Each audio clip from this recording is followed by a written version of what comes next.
not an outdoorsy kind of guy. Never was, never will be. But I want to introduce you to somebody who is, and for you young photographers, pay attention. This is how it's done.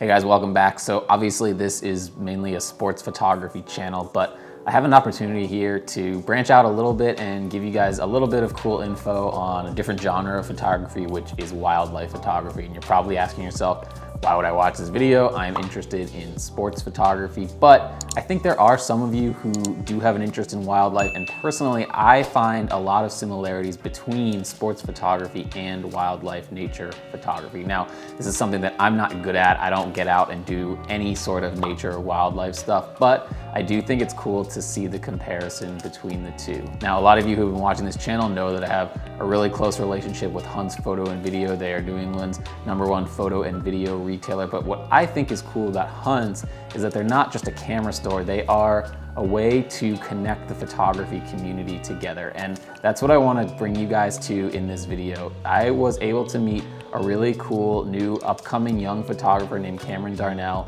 who is a wildlife photographer, and I was able to meet him through the network at Hunt's Photo. And so what we're going to do is kind of talk and have a discussion on wildlife photography, how it relates to sports photography, how you can take some lessons from sports photography, transfer them over to wildlife photography, and vice versa. And I think this will be pretty interesting for you guys. So what we're gonna do is we're going to zoom right into a Zoom. It's 2021, still in the Zoom age, into a Zoom with Cameron and also Gary Farber, who is from Hunt's Photo and Video. So Gary, take it away.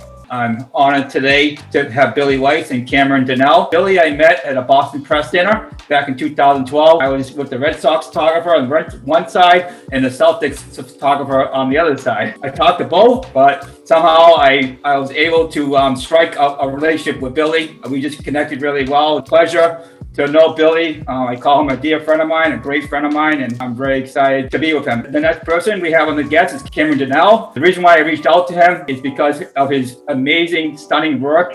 His images for a young kid is totally blown away. It's totally amazing. I was just totally blown by it for such a young age. He has such tremendous talent, but besides talent, he had the follow through, he had the engagement, he had the drive, he had the passion.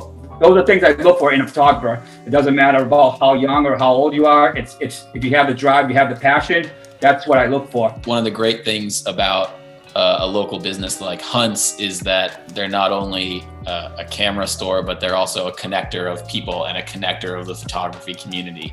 And it's really cool that you and I have been able to connect, you know, from being in different states, not knowing each other previously, but both going through Hunt's and kind of just making those connections, I think is pretty cool. And I think important to support your local camera stores, local photography stores in that way. Tell me about your photography. You're a young kid, you're pretty serious about it. You're definitely into wildlife photography. You've got great stuff. How did it kind of get started for you? And what was it about wildlife specifically that kind of drew you in? I've always been interested in animals. I've always been a real nature guy. I love the outdoors.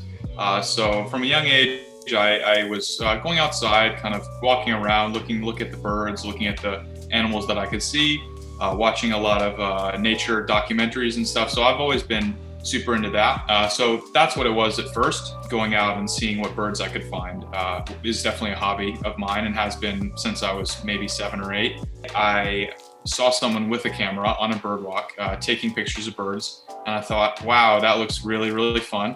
So I tried it. I started with a digiscoping setup. You have a scope and you attach the camera to the scope, and it's super difficult to use, just almost impossible. But I tried it, and I tried it with some like Canada geese in a parking lot. And that was my first intro to wildlife photography.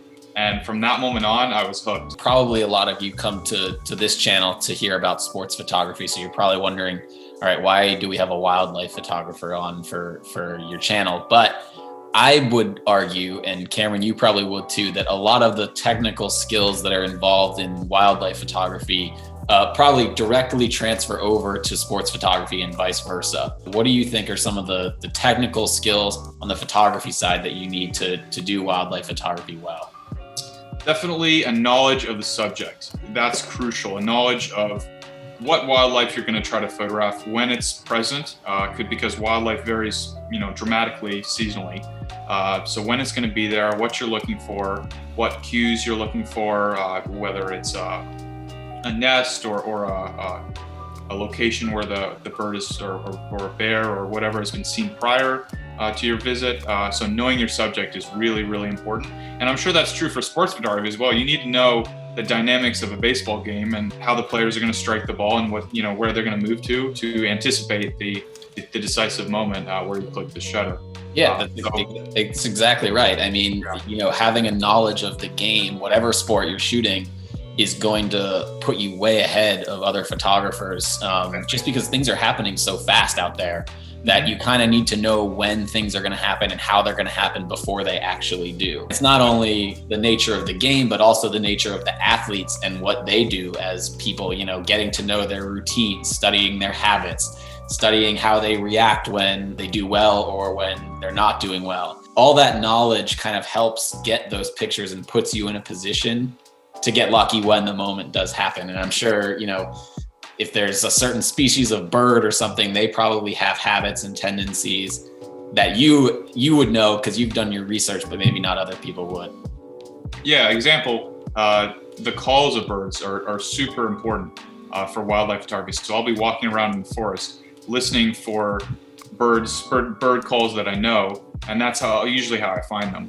So I'm walking around, listening, and I'll hear a black-burning warbler, and I'll think, oh yeah, that's a black-burning warbler, and I'll walk over and see if I can photograph it. So that's just a quick example of how really important it is to know the bird behavior, because a lot of people would be walking along in that forest and would never know that bird is there because it's in the very top of a tree, completely obscured from your vision. But if you can hear it, you can find it very quickly. What about the element of patience? For sports photographers like me, I can sit through an entire baseball game and nothing really exciting will happen whatsoever. But then all of a sudden stuff gets crazy and a moment is happening right in front of your face after 9 innings of nothing happening. Is that an element in nature photography and wildlife? That is really dead on. What you said could have been exactly out of a wildlife photographer's talking points. A couple of weeks ago, I was out photographing ducks, and I was waiting for a couple hours in my blind. Nothing's going on, just dead, no action at all. And all of a sudden, this duck called a hooded merganser comes around the bend and starts doing its courtship display, maybe 15 feet in front of me. And I'm like, wow, like it was one of those moments where I'm shooting, and as I'm shooting, I have to stop shooting and watch just with my eyes how amazing the moment is. And that was prior to that, I'd just been sitting there for 2 hours with nothing going on. So that's a real example of how patience is really crucial in wildlife photography. I think another similarity is probably the gear. I mean, both the subjects that you and I are shooting, you can't most of the time get super close to them when they're in their element, when they're doing whatever it is that they do. So, you're probably used to using long lenses, telephotos, that type of stuff.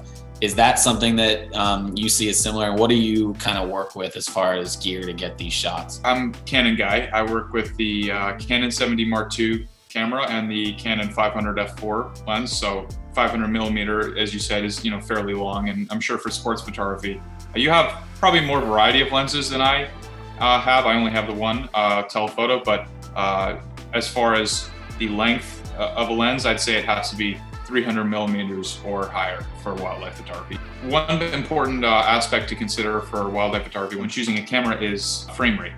And I'm sure that's important with sports as well. You gotta have a high frame rate.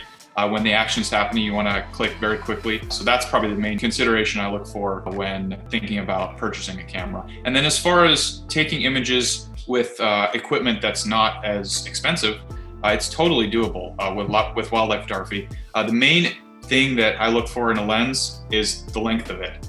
So you could either pay, I don't know what a Canon 600 is nowadays, probably like of dollars, $13,000, $12,000, or you could get a lesser known brand like Tamron or Sigma and pay maybe $800, $1,000 for the same focal length with a zoom quantity to it. You're not going to get the incredible sharp resolution that you're going to have from a 600 from the Canon side, but it's still workable, and you can still, if you know what you're doing, if you know the basics of light, composition, knowing your subject, anticipating the behavior of the subject, you can really get some stunning images. I still share some images on my website to this day from when I had a Tamron lens, just because the moment or that shoot was so productive that even though I had a lens that's not as expensive as the one I have now, I was still able to get great work. For everyone listening, this is something that I've talked about a lot on this channel, and just in general, I think is super, super important. The gear doesn't define you as a photographer. The gear certainly is important, and it is an element, or it's a part of what you do, but it is not all of what you do. And so for especially people who are starting out, who maybe don't have huge budgets for, you know, the top of the line lenses and bodies, it's okay. You can just shoot with whatever you have and you can still make great pictures. I think the more important thing is just getting out there and making opportunities for yourself to make the pictures, not really get so bogged down with the gear. Two situations that I've seen before with people is someone that has 600 version 3, 1DX Mark II, but just doesn't know much about what he's shooting, and he goes out and, you know, he's having fun and everything, and then you see someone with maybe a Nikon 200 to 500 and an entry-level camera, and they're just creating amazing work, super creative outlook, very, very advanced understanding of lighting and composition. And, you know, I'm gravitating towards their work on social media more so than someone with incredible gear. And going along those lines, kind of building off that, in sports, it's not really something that you absolutely require formal training for to at least get started in. Like, you can go pick up a camera and go to any game and just kind of shoot and start to learn things for yourself. Do you think wildlife is the same? Like, is it required that you have that formal training? Or, you know, you're probably living proof that you don't really have the formal training. You've just kind of taken it upon yourself to kind of start to figure it out. I'd say from the photography standpoint, no formal training at all, or really any training. It's just practice is needed. But I'd say one difference from sports photography is that sports, especially sports like baseball and football, are really ingrained in our culture as Americans. Everyone kind of knows what a home run is, you know, what a touchdown is, you know, how the dynamics of a baseball or football game works out. But a lot of people, like, straight off the street aren't going to know how to find this particular species of warbler, or what time of year to look for ducks, or, you know, where to look for a bear in the Shenandoah. They're not going to know that sort of thing. So I'd say it's not formal training. It's not qualified as formal training, but I'd say for wildlife photography, definitely a knowledge of wildlife in general is really a prerequisite. It's really hard to go out and just shoot wildlife photography from the get-go if you know very little about wildlife and their habits. Not everyone has the resources to take a photography class or, you know, go to college for one of these premier, you know, photojournalism programs. And that is totally okay. That's, I think, always my message to a lot of young photographers or people who are starting out, is it doesn't really matter what circumstance you're in. If you love it, you can find ways and kind of carve ways out for yourself to do it. I talk to a lot of young photographers, and I'm always impressed by, you know, ones like you who are self-starters, who are kind of taking it upon themselves to do it. And then, you know, as you get deeper into it, then you can kind of meet those mentors who can help you along the way, or then, you know, take those classes to help supplement what you already know. But I think the biggest thing is just starting. It's like learning a language is a nice comparison, because when you learn a language, you take classes in school, you can have all the formal training you want, but if you get put into a country where they're speaking it every single day, you're going to learn 10 times quicker than you'd ever learn in a classroom. So with wildlife photography and sports photography as well, you could take a class on it, but just being out in the field, photographing and getting in-person experience with what you're trying to learn is really the best way to improve. All right, I got a couple of rapid fire questions for you. Okay. Have you ever had any close calls out in the wild? Bears, anything like that? I photograph in the near the water a lot. So in marshes, near the ocean, lakes, ponds, and I've had a couple times where I've almost dropped my lens in the sink. That's been a little bit nerve-wracking, but it's never happened. I'm extremely careful. but there have been a couple of times where it slipped and I've caught it.